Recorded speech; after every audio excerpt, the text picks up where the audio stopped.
إن الله يأمركم أن تؤدوا الأمانات إلى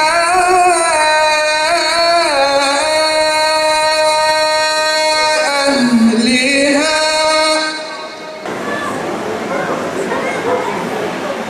وإذا حكمتم بين الناس أن تحكموا بالعدل. لا إله إلا الله لا إله إلا الله محمد رسول الله محمد رسول الله تكبير الله تكبير الله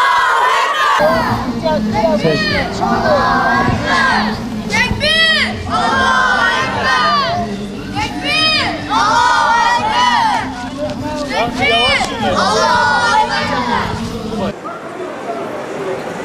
بشمار حمد و ثنای قلب و جان اندرین بای خالق کون و مکان وی به انسان را یزانین باشرن قلبین و هم حکمت و علم و قلم اول و هم آخر رب عظیم هم علیم و هم کریم و هم رحیم مالک افلاک و اسمان بحر و بر رازق cümle heyine ruh divan.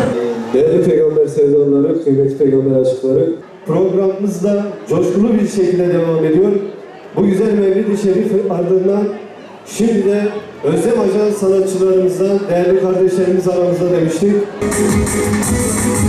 Vicdani Adem Nuh Musa'yı Vicdani İbrahim İsa'yı Vakıf bitü şerefta dünyayı Rahmet Muhammed Mustafa'yı Rahmet Muhammed Mustafa'yı Vakıf bitü şerefta dünyayı Rahmet Muhammed Mustafa'yı Rahmet Muhammed Mustafa'yı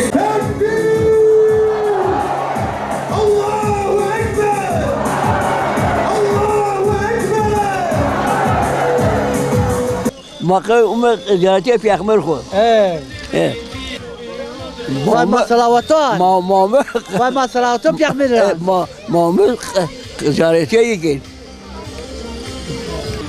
صلوا على محمد وعلى آل محمد صلوات بن سرب خنبر صلوا على محمد وعلى آل محمد يا محمد محمد صلوا على محمد والله اللهم صل على سيدنا محمد yani peygamberi çok seviyor çok Peygamber ma oğlum peygamber ma zaftara hasken qayyim ran و mapçir had hada Allah mapçir ma terama Kayıt Hazret Peygamber Muhammed. Nom Hazret Peygamber o tak Hazret Peygamber Muhammed o. Davmatara kayıt şu sabab kayıt mina kayıt sabab da kayıt mina Muhammed. Elhamdülillah amjibu doğuma Resulullah sallallahu aleyhi ve sellem hatiye jibuk مزجينا وإن شاء الله سنة مزجين البلد به إذن خذي جبو قانون خداي تعالى جبو حاكمية القرآن أم تبي تقولون نه جبونا أم تبي بلكي tabi izna khadiye belki toplum tövbe hakimiyete khadi Kur'an ve hakim kubul şey merrab bu hakimiyete kuyam şey rak diye hatına elhamdülillah salavat ise Resulullah sallallahu aleyhi ve sellem yek salavatı ki بدها يك حتى بدها خير يتنا سيجا اللهم صل على سيدنا محمد وعلى سيدنا محمد حديث يك حتى بدها تين بساندن ده غنا راضبه ده خير تين بساندن وجبونا توبلغا مسلمان هم bir Müslüman tövbe belki kanunda khadi var khadi hasbك تين ما توبلنا مسلمان lazım ama bu ekem hatına ben hadi khaytarak bugün bu siz bu tazmin rıza khudem hatına hacı bu Resul bu sünnet-i Resul sallallahu aleyhi ve sellem hayrınızı kabul etsin. Gerçekten yani güzel etkinlikler yapıyorsunuz. Yaklaşık hemen hemen 10-13-14 yıla yakındır bu tür etkinlikleri yapıyorsunuz.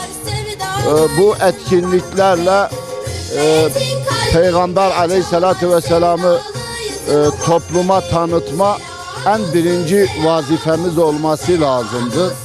Çünkü insanlık ona muhtaçtır. Her şeyden daha önemlisi peygamberi tanımak ve peygamberin getirmiş olduğu, onunla birlikte gelen tevhid dininin ahlakıyla toplumi ahlaklanmanın toplumda bütün olumsuzlukları en asgariye indirecek. Çünkü bakıyoruz ki Mekke'de Hazreti Peygamber Aleyhisselatü Vesselam gelmeden önceki Arap Yarımadası'nda baktığımızda insanlık tamamen bir ahlaksızlık içerisinde sarmıştı. Hatta diri diri kızlarını bile toprağa gömecek kadar acımasızlaşmış bir toplum vardı. Kabileler arasındaki savaşlar vesaire ve peygamberin gelişiyle birbirlerine düşman olan bütün kabileler, bütün ırklar kardeş oldular. Mesela Selman Fars'tı, Süheyb-i Rumi'ydi, Bilal-i Habeşi'ydi, Ammar Arabi'ydi. Buna benzer birçok ırklardan insanlar bir araya gelerek kardeş oldular ve böylece kısa bir süre içerisinde Peygamber Aleyhisselatü Vesselam'ın 23 yıllık bir nübüvvet döneminde, yani kıyamete kadar insanlığın muhtaç olacağı bir miras bıraktı. Hem Allah'ın kendisine göndermiş olduğu kitabın ahkamıyla ve hem de kendisine sünnet olarak bize bıraktığı o ahlaka sarılmamızla ancak insanlığın kurtulacağı mümkündür. Bugün ekmek suya nasıl muhtaç isek Hazreti Peygamber Aleyhisselatü Vesselam'ın ahlakına ve Hazreti Peygamber'in bize getirmiş olduğu miras olarak bıraktığı sünnet-i seniyesine o derece muhtacız. Bugün yani dünyaya baktığımızda peygambersiz bir hayatın yani toplumun ne hale getirdiğini, yani kardeşi kardeşe bıraktığını, oysa biz bakıyoruz ki peygamber gelmiş, birbirleriyle düşman olan bütün kavimleri kardeş kılmıştır. Onları birbirleriyle barıştırmıştır. Tekrar insanlık ona muhtaçtır ve Peygamber Aleyhisselatü Vesselam Mekke'de nasıl kabileler arasındaki savaşları sonlandırarak, İslami bir ahlakı uygulatarak bütün sorunları sonlandırmışsa, bugün bütün dünyanın da Peygamberin sünnet-i seniyesine, ahlakına, yaşantısına ihtiyacı vardır. Tek ilaç Peygamberin ahlakıdır, Peygamberin sünnetidir, Peygamberin yaşantısıdır. Eğer insanlık buna sarılırsa yani bugünkü bütün musibetlerden kurtulacaktır biiznillah. Aslında bu atmosferi tam yaklaşık 20 gündür yaşıyoruz. Tabii bunun heyecanını da bir 20 gün önceden yaşıyoruz. Toplam 40 gündür bu heyecanı yaşıyoruz. İşte Nisan ayının gelmesiyle birlikte gerçekten bölgeyi bir mutluluk sarıyor. Bölgeyi bir Muhammedi sevda sarıyor. Haliyle insanların da gösterdiği bu teveccüh, Peygamberimize sallallahu aleyhi ve selleme gösterdiği bu teveccühü de göz önünde bulundurursak abim, hakikaten de yani Muhammedi denildiğinde Müslümanların imanlarının harekete geçtiğini fark ediyoruz. Özellikle bu Nisan ayında bunu daha görünür bir şekilde görüyoruz. Haliyle duygularımız da had safhadadır. Yani yüksek bir tempo içerisinde bu işlere ağırlık verdiğimiz için söz konusu da bu ümmetin rehberi, bu ümmetin önderi Hz. Muhammed sallallahu aleyhi ve sellem oldu mu? Bu coşkuyu dile getirmek biraz zor aslında. Cümlelere sığdırmak biraz zor. Yani mutluyuz bu konuda. Tabii halkımızın da iştiraki, halkımızın da teveccühü olunca bu ayrı bir mutluluğa dönüşüyor. Rabbim katılanların hepsinden razı olsun inşallah. Bu özellikle Peygamber Sevdaları platformunun da büyük böyle organizelerin yaptığını görüyoruz. Buna şahit oluyoruz. Bu haliyle bizi çok mutlu ediyor ve kendilerine bu çalışmalarının devamını Cenab-ı Allah'tan niyaz ediyorum. İnşallah Rabbim yardımcıları olur her zaman. Çünkü bu çalışmalar hakikaten de övgüye layık. Yani olduğundan dolayı biz her zaman mutluyuz, huzurluyuz. İnşallah bu çalışmaların devamını da bekliyoruz. Her sene olduğu gibi ki var yani bir 10 küsür yıldır sürekli oluyor bu. Güzel bir atmosfer. Bunu yaşamak lazım aslında. Bunu görmek lazım. Gelip bu atmosferi yaşamak lazım. Yaşamayan da pek bu heyecanı dile getiremez. Özellikle bu peygamber sevdalıları olarak 10 yıla aşkındır zaten programlar yapılıyor. Hamdolsun yani daha çok bayram havasında geçiyor.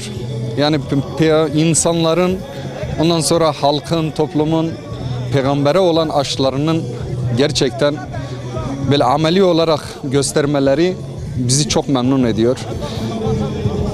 Yani bunu her zaman söylüyorum.